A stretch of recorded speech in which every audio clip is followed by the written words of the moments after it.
조양래 한국앤컴퍼니그룹 명예회장이 차남인 조현범 회장의 경영권 방어를 위해 추가로 지분을 매입했습니다. 형제 기업인 효성도 조 회장의 백기사로 나섰습니다. 반도체 경기 회복으로 수출이 증가하더라도 고용 시장에 미치는 영향은 제한적일 것이란 국책연구기관들의 전망이 나왔습니다. 내년 취업자 수 증가폭이 20만 명대에 머물 것으로 예상됐습니다. 강남 재건축 단지들이 잇따라 분양을 미루고 있습니다. 늘어난 공사비를 분양가에 반영하기 위해 후분양을 선택할 것이란 분석이 나오고 있습니다. 실손 의료보험료가 내년 평균 1.5% 인상됩니다. 1세대 실손 보험료가 평균 4% 인하되는 반면 3세대 실손 보험료는 평균 18% 인상될 예정입니다.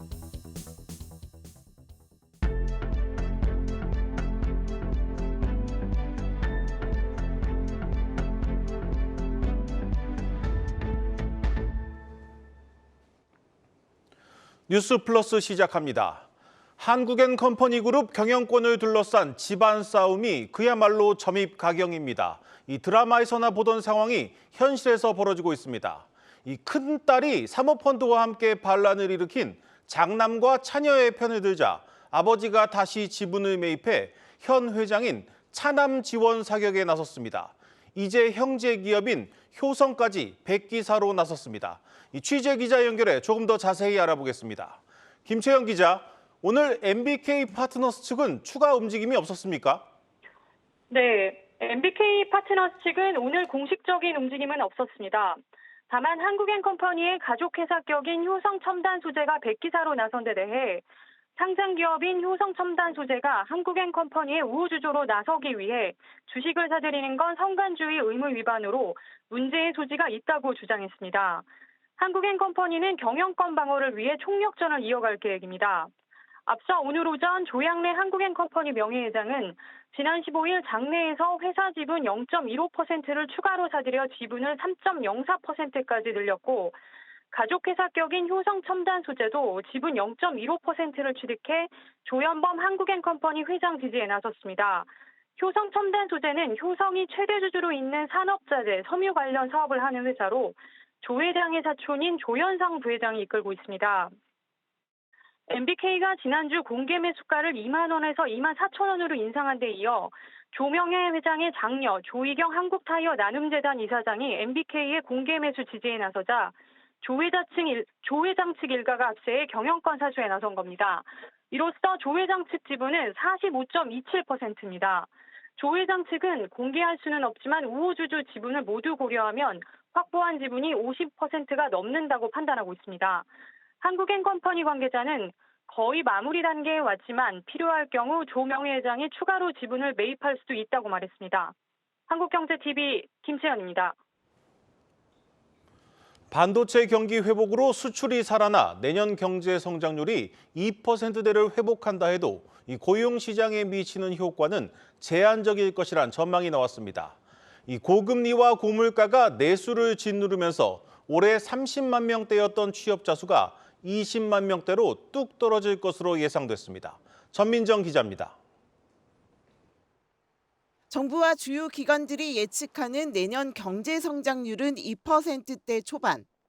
반도체 경기 회복으로 부진했던 수출이 기지개를 켜면서 1%대를 기록했던 올해보다는 개선 흐름이 뚜렷해질 것이란 전망입니다. 하지만 가까스로 반등한 수출 온기가 경제 전반에 골고루 퍼지지는 못하는 모습입니다. 국내 주요 국책 연구기관들이 예상한 내년 취업자 수 증가폭은 올해 30만 명대보다 줄어든 20만 명대 수준. 실업률 역시 2%대에서 3% 선까지 오를 것이란 관측입니다. 수출 반등의 주역인 반도체 산업이 만들어내는 일자리 수는 전체 산업의 5분의 1 수준에 불과한 데다 제조업 경기 회복이 고용 회복으로 이어지는 데에는 시차가 존재하기 때문입니다. 특히 고금리가 낳은 과도한 가계부채와 고물가까지 이어지며 내수 침체의 징후도 짙어지고 있는 상황. 민간 소비가 위축되면서 내년 고용 유발 효과가 큰 서비스업 취업자 수는 올해보다 쪼그라들 것이란 예상입니다. 내수 증가세가 둔화되면서 취업자 수 증가폭은 축소되고 실업률은 다소 상승할 것으로 전망이 됩니다. 내년 취업자 수 증가폭은 올해 30만 명대 초중반에서 그보다 축소된 20만 명대 초반으로 예상이 됩니다. 경기 회복이 고용 호조로 이어지려면 제조업 빈 일자리 해소 등 정책적 노력이 중요하다는 것이 전문가들의 조언입니다. 경기와 빈 일자리, 제조업이 다른 섹터에 비해서 매칭 효율성이 낮다면 미스매치로 인해서 이러한 현상을 저희가 관측할 수 있을 것입니다. 20대 청년 같은 아까 전에 말씀드렸던 대로 그 노동시장 진입하는데 원활하게 진입할 수 있도록 일경험 사업 등의 이제 개선 등을 통해 한국경제TV 전민정입니다. 국내 대형 증권사들이 고객들에게 미리 약속한 수익률을 맞춰주기 위해 다른 고객들의 돈을 돌려막기 해온 것으로 드러났습니다. 그동안 업계의 암묵적인 관행이었다고 합니다. 이 증권업계는 자정 노력에 나서겠다고 밝혔습니다. 조현 기자입니다. 그동안 업계 관행이란 명분 아래 암묵적으로 이뤄졌던 채권 돌려막기에 대해 금융당국이 칼을 빼들었습니다. 금융감독원은 올해 5월부터 진행된 채권형 랩신탁 검사 결과 총 9개 증권사에서 불법 자정거래로 고객의 계좌 손실을 다른 고객 계좌로 전가한 사실이 다수 적발됐다고 밝혔습니다.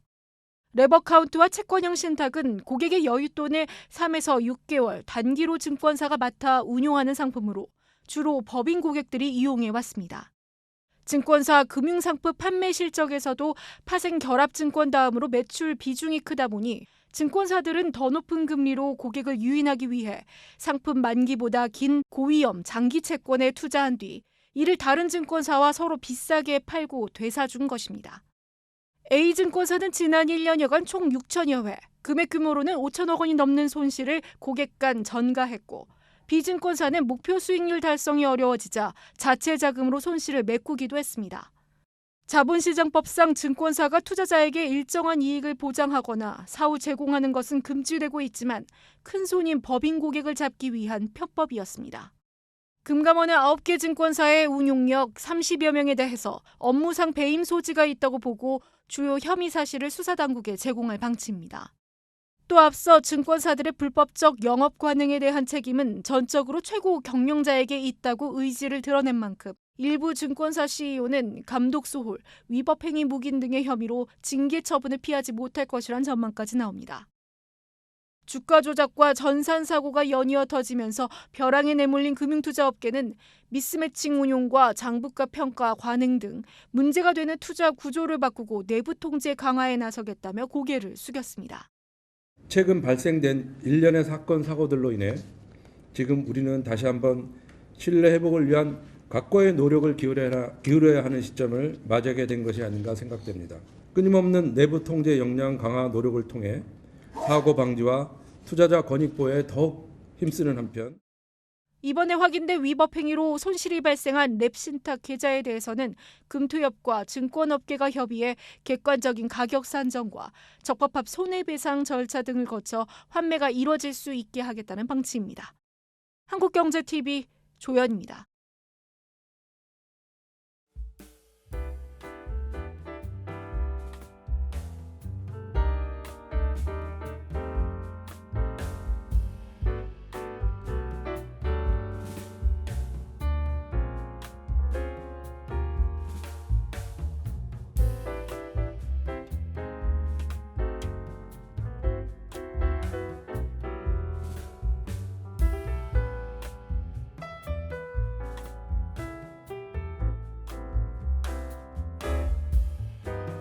어린 시절을 이제 전쟁이 일어나기까지 한 7년 정도 7살 때 이제 전쟁이 일어나게 되는데요.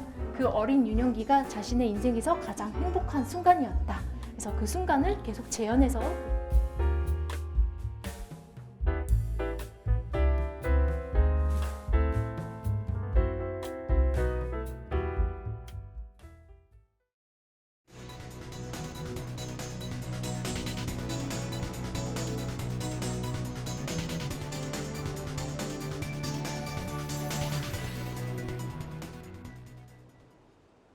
마켓플러스입니다. 정부가 이르면 이번 주 초 주식 양도소득세를 대폭 완화하는 방안을 발표할 예정입니다. 현재는 연말 기준 종목당 상장 주식을 10억 원 이상 보유하면 대주주로 분류되는데요. 이 기준을 50억 원으로 올리는 방안이 유력한 것으로 전해졌습니다.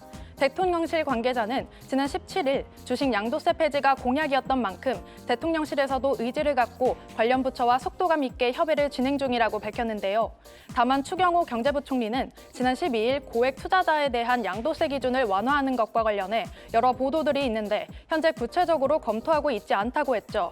통상 고액 자산가들이 매년 연말만 다가오면 세금 회피를 위해 주식을 대거 매도하는 일이 반복되는데요. 실제로 지난해 대주주 확정인 전날엔 하루 만에 코스피와 코스닥에서 총 1조 5천억 원이 넘는 개인 순매도가 쏟아졌습니다. 양도소득세 기준이 상향될 것이라는 기대감에 오늘 2차 전지주도 강세를 보였는데요. 개인 투자자 수급이 몰린 2차 전지 종목에 연말 대량 매도 현상이 나타날 수 있다는 우려가 잦아들었다는 분석입니다. 특히 LS 머티리얼즈는 상한가를 기록했는데요. 이외에도 에코프로 그룹주 모두 강세를 보였고 포스코 홀딩스와 포스코 퓨처엠도 각각 1%대로 상승 마감에 성공했습니다. 북한이 오늘 동해상으로 대륙간 탄도미사일로 추정되는 미사일을 발사했습니다. 올해 들어서만 5번째인데요. 북한이 김정일 사망 12주기인 전날 단거리 탄도미사일을 발사한 데 이어 오늘 ICBM까지 쏜 것은 한미의 대북 압박이 거세지는 데 대한 반발로 풀이됩니다. 실제로 한미는 내년 8월 연합훈련에서 핵 작전 연습을 하기로 했죠. 이 때문에 오늘 국내 방산 관련주들이 일제히 오름세를 보였습니다. 통상 방산주들은 북한의 핵실험이나 정찰위성, 미사일 발사 때마다 주가가 강세를 보이는데요. 오늘 빅텍과 퍼스텍, 현대, 롯텐 등 모두 소폭 상승 마감에 성공했습니다. 한국항공우주와 하나시스템도 1%대 강세였는데요. 특히 골드만삭스도 우리나라가 중국을 제외한 세계 최대 무기 공급국 중 하나라며 글로벌 군수 시장에서 한국의 강력한 입지를 고려할 때 지정학적 위험을 분산할 수 있는 좋은 수다처가라고 강조했습니다. 국내 연구팀이 양자물질에서 액정과 유사한 물질상을 관측했다는 소식에 관련주들이 급증했습니다. 대부분 물질은 고체와 액체, 기체의 3가지 상으로 존재하는데요. 이번에 발견된 네마틱은 액체와 고체의 성질을 동시에 갖습니다. 이론적으로는 네마틱상이 양자 역학적 스핀계에서도 존재할 것이라고 예측됐지만 실제 물질에서 확인한 것은 이번이 처음입니다. 마치 뜨거운 아이스 아메리카노와 같은 네마틱에 투자자들의 관심이 쏠리면서 측정 장비를 보유하고 있는 LMS가 오늘 상한가로 마감했는데요. 네마틱과 방막 트랜지스터 액정 디스플레이 등을 생산하는 디스플레이텍도 28%가량 대폭 오르며 거래를 마쳤습니다. 지금까지 마켓플러스였습니다.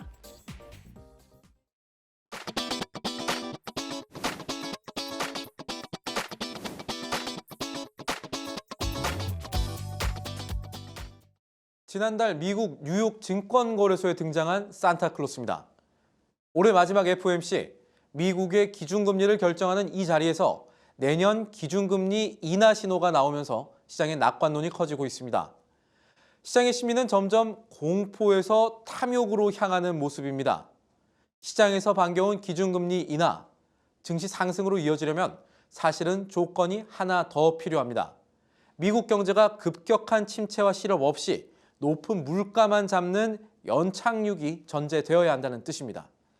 미국의 연착륙 확률, 경제학자들은 아직 반반으로 보고 있습니다. 지난 10월 월스트리트 저널 조사에서 내년 침체 확률의 중앙값은 50%였습니다. 낙관론의 전제인 길고 깊은 침체 없음의 변곡점을 만들 수 있는 주요 일정들을 지켜봐야 하는 이유입니다. 현지 시간 19일 나올 유로존의 11월 소비자 물가지수와 20일 영국 소비자 물가지수 CPI는 유럽 중앙은행과 영란은행의 긴축 사이클이 얼마나 이어질지에 대한 실마리를 제공할 겁니다. 예상치는 유로존 CPI 전년비 2.4%, 영국 CPI 4.4% 상승입니다. 20일에 미국 컨퍼런스 보드 소비자 신뢰지수도 발표됩니다. 경기 심리 동향 예측의 변수가 될 수 있습니다. 다음 날인 21일엔 필라델피아 연은의 12월 제조업 지수 결과가 예정되어 있습니다. 미국 제조업 경기의 선행지수인 PMI 예비치가 예상보다 낮게 나온 가운데 제조업 경기를 읽을 수 있는 최신 데이터가 될 전망입니다. 22일엔 또 다른 경기 선행지표인 12월 내구재 주문과 함께 연준이 가장 주목하는 물가지표인 개인소비지출 PCE의 11월 지표가 함께 공개됩니다. 경제지표와 함께 살펴볼 부분은 현재 진행형인 중동 전쟁입니다. 예멘의 이슬람 반군 후티가 이스라엘 하마스 전쟁을 빌미로 홍해를 지나는 상선을 공격하면서 바닷길이 막혔는데 이것이 유가와 공급망 혼란의 또 다른 시작점이 될지도 살펴봐야겠습니다. 한국경제TV 신인규입니다. 연말을 앞두고 건설사들이 이른바 밀어내기 분양에 나서면서 이번 달 올해 들어 가장 많은 아파트가 분양될 예정입니다. 하지만 강남 재건축 단지들은 이례적으로 분양을 계속 미루고 있습니다. 이 늘어난 공사비를 분양가에 충분히 반영하려면 오히려 후분양이 더 유리할 수 있다는 계산이 깔려 있습니다. 신동호 기자입니다. 이번 달 전국에서 공급되는 아파트는 66개 단지 6만여 가구. 서울을 비롯한 수도권에서만 절반에 가까운 2만 6천 가구가 쏟아집니다. 올해 월간 기준으로 가장 많은 수준입니다. 한 해가 끝나는 달에 막바지 분양이 몰리는 것은 시장을 둘러싼 불확실성 때문입니다. 고금리와 분양가 상승 등으로 내년이 더 어려울 수 있다는 판단에 서둘러 분양에 나서는 겁니다. 특히 내년 4월 총선 등 굵직한 이벤트가 예정된 만큼 수요자들의 관심을 받기 어렵다는 점도 한몫했습니다. 하반기 막바지 접어들면서 분양시장의 분위기가 좀 바뀌다 보니까 아무래도 내년은 넘길 것이냐에 대한 고민도 많아진 것 같고 내년은 넘긴다고 하더라도 사실 불확실한 건 마찬가지거든요. 이달 안에 좀 뭔가 좀 정리하려는 움직임들이 좀 있는 것 같고요. 하지만 부동산 시장의 바로미터 역할을 하는 서울의 강남만은 예외입니다. 당초 강남권 9개 단지가 올해 분양을 예고했지만 청담 르엘과 레미안 원펜타스 등 7개 단지는 분양을 또 미루면서 후분양으로 넘어갈 것으로 예상됩니다. 대외적으로는 설계 변경과 조합장 재선출 등을 이야기하지만 속내는 따로 있습니다. 시장에선 분양가 상한제 규제를 받는 강남 3구 단지들이 사실상 후분양에 가깝게 일정을 늦춰 조금이라도 분양가를 높이려는 분위기가 팽배합니다. 급등한 공사비를 토대로 수익을 남기려면 기본형 건축비가 지속적으로 상승하는 최근 분위기를 고려할 때 분양 시기를 늦추는 것이 더 유리하기 때문입니다. 그래서 오늘 추세는 그바다지가 아니라면 조합이 분양 일정을 연기하길 원하더라고요. 차라리 후분양이 되면 또 분양가 올려받을 수 있고. 청약불패 강남에서는 분양을 늦추고 더 비싸게 공급해도 문제가 없다는 인식이 결국 꼼수 후분양으로 이어지고 있다는 지적입니다. 한국경제TV 신동호입니다. 저축은행의 정기예금 금리가 빠르게 떨어지면서 조금이라도 이자를 더 받으려는 분들 발길이 분주해지고 있습니다. 지금 저축은행들 상황을 볼 때 금리를 높이기는 쉽지 않아 보입니다. 이민재 기자입니다. 저축은행 정기예금 평균금리는 4.02%, 1년 전 5.46% 대비 크게 떨어졌습니다. 일부 대형 저축은행은 3%대로 내렸습니다. 시중은행이 금리를 3%대로 낮추고 미국 연준이 내년 3차례 금리 인하를 시사하는 등 금리 인하기 관련 선제적 움직임이 관측된 게 영향을 줬습니다. 다만 저축은행 금리 인하가 유독 가파른 점은 눈에 띕니다. 인터넷뱅크가 4%고 지방은행 절반 가까이가 4%대 예금금리를 유지하고 있는 것과 비교됩니다. 그 배경에는 저축은행의 건전성 강화가 있습니다. 저축은행은 지난해 기준 금리 인상과 은행권 수신금리 상승에 따라 예금이자를 크게 높이면서 관련 비용이 늘어 건전성에 빨간불이 커졌습니다. PF 대출의 부분들도 있고 하기 때문에 운영처들이 마땅하지 않은 상황에서 예금을 끌어도 봤자 땅이 이제 운영할 수가 없거든요. 이제 예금 금리를 낮춰서만 수신을 줄여서 전체적으로 자산의 건전성을 유지하겠다는 것이 이제 핵심인 것 같은. 내년에도 불확실한 경기 상황이 전망됨에 따라 당분간 건전성을 챙겨야 하는 저축은행 입장에서 수신금리를 높이기 쉽지 않다는 전망이 나옵니다.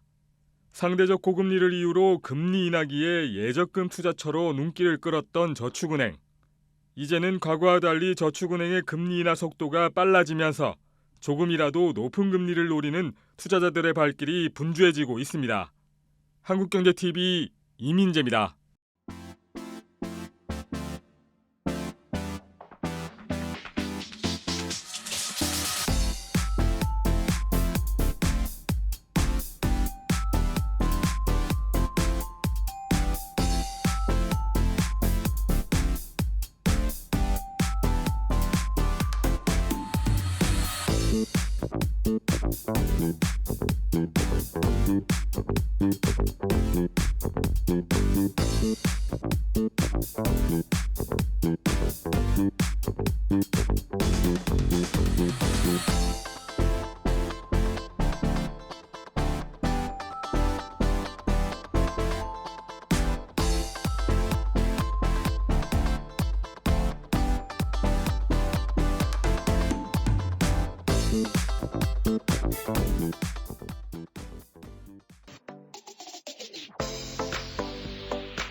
나눔은 서로 주고받는 거죠. 실제로 나눔 활동을 해보면은 저희 임직원들이 느끼고 가져가는 게 더 많습니다. 이익도 많이 추구하고 봉사활동도 많이, 나눔 활동도 많이 해서 갑진년을 더욱 값지게 한 해를 만들고 싶습니다.